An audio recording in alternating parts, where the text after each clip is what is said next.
Sa mapagpalang araw po sa inyong mga kaibigan, sa video ito dahil marami po sa ating mga mahal na viewers nagtatanong kung magkano ba ang sahod ni Carla sa kanyang YouTube channel.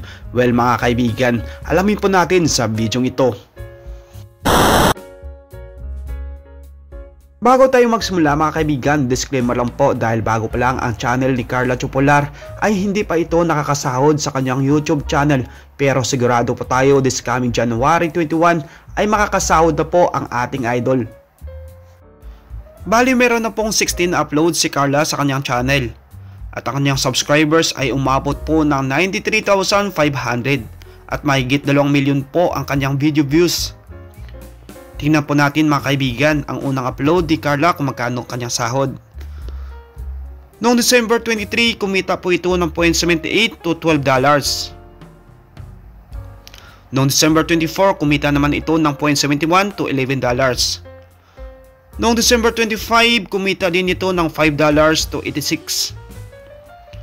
At noong December 26, kumita din ito ng $0.95 to $15.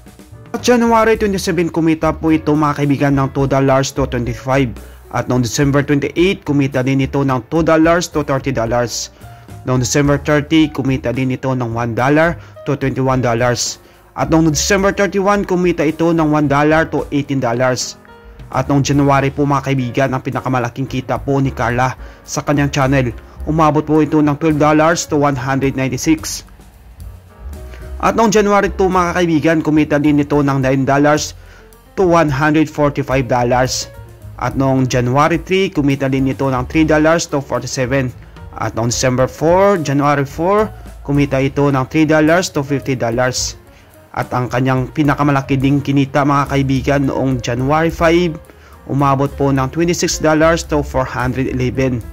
Yan po ang kinita ni Carla sa kanyang YouTube channel.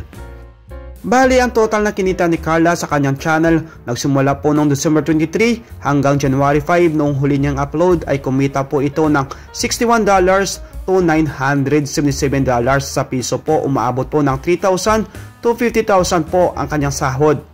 Disclaimer lang po mga kaibigan, ang sahod na ating nabanggit ay estimated lang, pwedeng mababa o mataas pa dyan ang pwedeng sahurin ng ating idol na si Carla.